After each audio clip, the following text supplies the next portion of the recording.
Hey travelers, Mag and FlCrafters still continue our adventures around the island of Maui.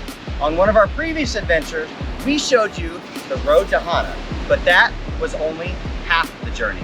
Now that we are here in Hana, on Hana Beach Park, we have to make it out, and that is the other half of our road.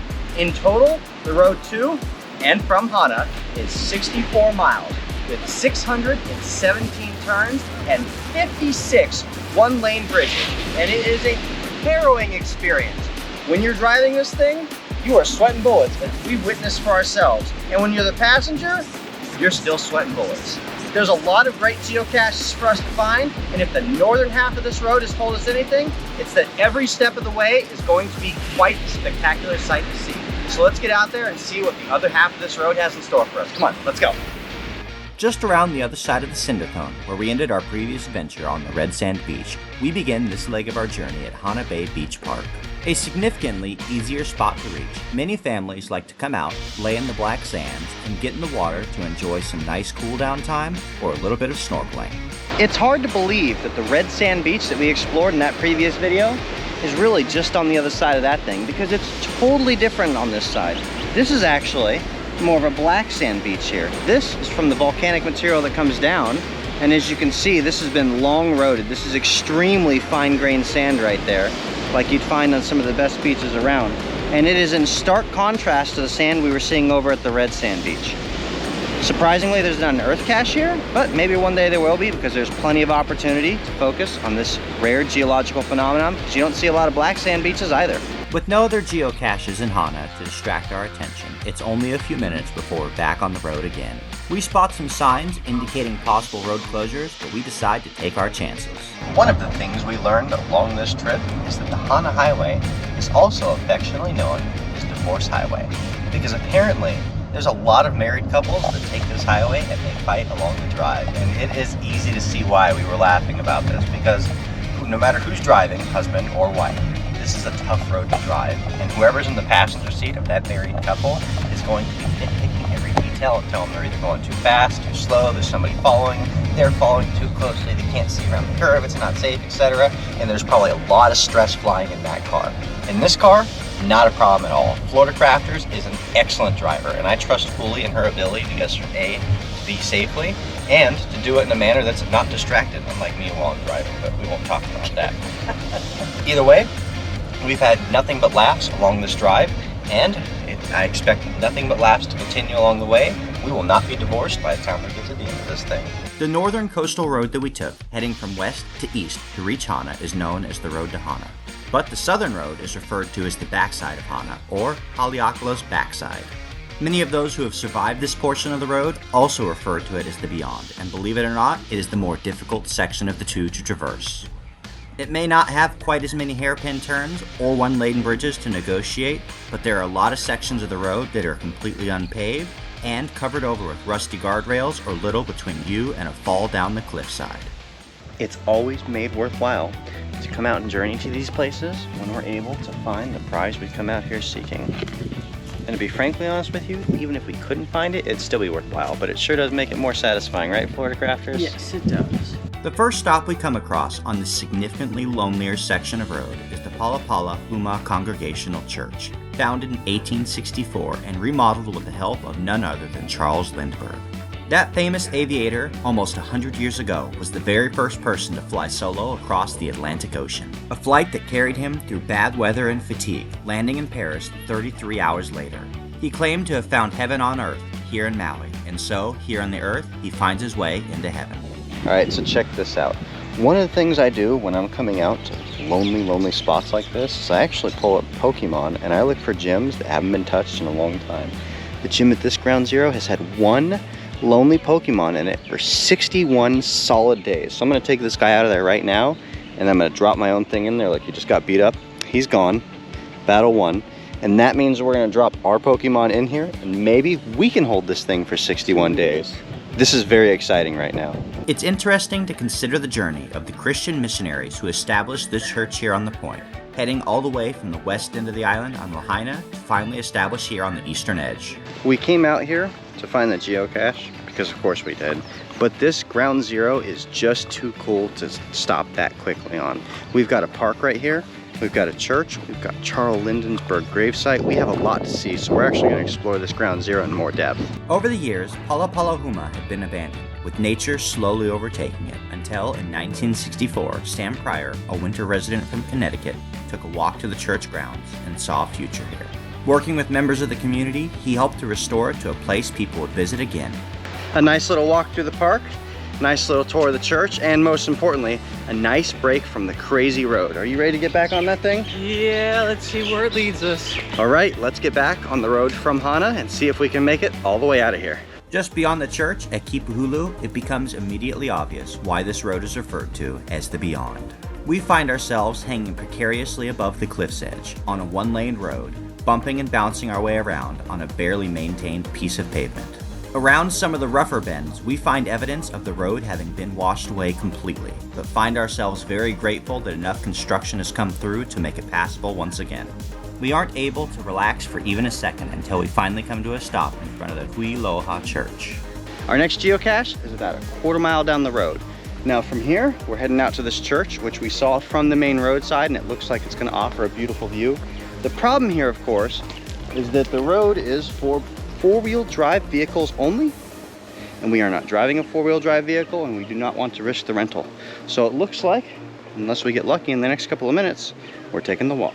The Huiloha Church, standing alone on the windswept shoreline of southeast Maui, has a history stretching back even further than that of the Palapalahuma Congregational Church. Nearly 20 years before the Christian missionaries had founded the church, further up the coastline, the residents of Kapu had undertaken the task of building this church by hand. It is estimated that the 200-plus member congregation took nearly 10 years from start to finish in 1859. And there's the namesake for our church, beloved Uncle Eddie. Thanks to him, we have this beautiful spot out here to come explore and just enjoy being here on the beautiful island of Maui. But the actual geocache we came out here seeking is not hidden at the church at all. Rather, you have to follow the road past the church to reach this rocky shoreline to seek out the prize. You can just never be sure what kind of adventure you're getting into. We had to park at the gate coming to the church. It was 4x4 only. We just happened to get lucky, and there were some folks that live on the road that let us get a ride in their 4x4 vehicle. From there, we walked in from the church along this rocky beach, and we're now closing in on the ground zero. Whew, getting tired here too. All we gotta do is go in a little bit inland, up this hill, and I think we've made it to our next destination. Despite how close this hide is to the road, it can only safely be reached by the path we took. And look at that. Another successful find, another amazing place to discover along the way. This day is turning out well above expectations, and I had high hopes for it. But there's still one more treasure to be discovered here, and this one requires listening to the sounds of nature around you. Now, this beach is just too darn cool not to comment on. First of all, it's filled with all these perfectly rounded stones that are just awesome for skipping. But that's not what makes it really cool. It's the sound. The waves come in, and as they go out, you can hear the rocks being rolled and continue that smoothing process. Listen. That's a sound I don't think I've heard on any beach anywhere else. A very unique spot, totally worth coming out to. So glad we made this journey. Really, the only thing I have to be concerned out on this beach at all is every now and then we come across one of these. And we've come across enough bones out here to make us wonder if perhaps one of us is going to be next. Look at this, it's a bonus round. I made a new friend out here on the trail of this geocache, and this is the real treasure. Aren't you just the sweetest puppy, huh? I always love making new friends on the trail, especially the four-legged kind like this. Thank you so much for coming to hang out with me. Now I think I guess I'll spend the rest of the day here, because I don't want to go anywhere. Despite my expressed intentions to remain on the beach forever petting the puppy, FlCrafters was having none of it, so she loaded me into the geomobile, and off we continued even further into the beyond. It's worth noting that this road is blowing our minds right now. The whole way out here on both sides of this thing, it's been pretty rough, and on this side of the road was particularly rough. A lot of it wasn't paved. You can tell there were landslides that took it out, and then all of a sudden, all at once, we come on to not only what is a paved road, but what's a really nice condition, smooth paved road. I really feel like we're getting spoiled, and I also feel like this is not going to last to the end of the road. I was so happy to discover as we progressed though that my fear would never be realized. The entire road beyond Capo heading west along the backside of Haleakala has been repaired and is in phenomenal shape. St. Joseph's Church. We are really doing quite well on having all of these churches to see on this side of the road. Let's go over for a closer look. This church, like the others we have discovered along this section of road, has stories to tell for those travelers who are willing to listen. It was established in 1862 by missionary Catholic priests who had evangelized on Maui since the early 1800s. It was blessed by Bishop Louis Migrate on June 29th of that year, ready to serve a thriving community of ranchers, fishermen, and farmers. To this day, the church is still held together by melted down pieces of coral that members of the congregation dove into the ocean to retrieve. Sometimes we find micros, and sometimes we find something with a little bit of depth to it. We got a full-size ammo can here. Always love finding ammo cans, even when they're filled with ants. I'll still take it, that's a win. By this point in our adventure, we are no longer concerned about the road condition, and instead awed by the beauty of the landscape laid out before us. A significant portion of the land beyond St. Joseph's Church, 30,000 acres in fact, belong to Haleakala Ranch for cattle ranching. The rolling hills and lush grass make this a fantastic place for the cattle to roam free and find a bite to eat along the way. We cross over many cattle grates and see many signs warning us about the cows, but it'll be a while until we spot our first bovine. We were promised cows on the road, and it took a while, but we finally found a cow. He's just out here grazing, enjoying it, and he's got some hangers down there, so that's a bull. I'm not going to get any closer than this because they can get real angry real quick. I just want to show you guys that this road has other interesting sights we haven't seen until now. Hey, little guy. No geocaching adventure ever seems complete without at least one very challenging geocache to get the blood flowing. For us, we would finally encounter this challenge near the end of our day at the Mana Wainui Gulch. This spot is also commonly referred to as the Grand Canyon of Maui, and it's easy to see why. The waters coming down from the steep slopes of Haleakala have carved a sheer path into the rock here, leading all the way to the ocean. But it's not nearly enough for us to enjoy the view from above, however. No, we must climb all the way down into the gulch to get to our next destination. There's no indicator better to tell you that you are embarking on quite the terrain challenge than a field strewn full of bones. I think this guy didn't have a very good descent down here, and we should be very careful not to follow in his footsteps. In fact, as we get a better look at the ground in the gulch, we find that the cow bones are a rather common sight. Whether it's a matter of them slipping and falling on the loose rocks or getting washed down from further upstream, there's too many bones here for us to ignore the obvious warnings. There is apparently very little we will not do if there's a geocache on the line.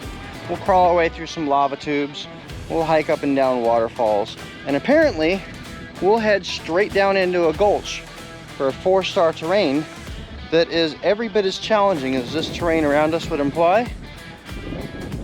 But we found a path to do it. We are on approach now, only about 150 feet from this ground zero, and we're taking the slow and cautious approach, because if you don't do that, you take the approach that leads to pain like they did, and that's rather unfortunate. So slow and easy is what's going to win us the race and get us to the prize. Frankly, I'm surprised that this geocache could still stay here in place, because this is in a very severe wash where you can tell it comes down there horrendously and washes straight through here all the way down to the ocean. And yet somehow this car manages to stay locked in place. And there we go. Not what was expected, but where it was expected. Was this an easy walk down here? No, not at all. But 4-star terrain, well earned, and apparently we'll do just about anything for a geocache. Florida crafters making the ascent like a champ. Coming down here was quite the burden. We decided not to take this steep of an approach going down. Instead, we actually came from a little further over near that bridge where it's by no means easy, but at least a smoother transition coming down. Those rocks proved quite the challenge. Whereas this side, once we get it past those rocks down there, we have quite a bit of grass to support us, which in large clumps gives you good handholds to ascend a little bit. But on the way down, it gives you nothing but a slip and slide slope. So up, good to go. Returning, yeah, I'm good with that. Going down this way, I wouldn't have done that. No way, no how. Oh, that one came loose. Good call. That's very important for all you out there in viewer land right now. You see the way she didn't commit her weight to that rock until she was sure it was solid, and it wasn't.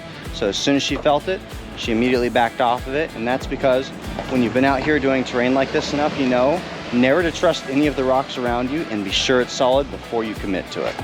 Making the return trip up from the bottom of Mauna Waianae Gulch, FlCrafters and I both celebrating the success of a find and a terrain challenge well earned.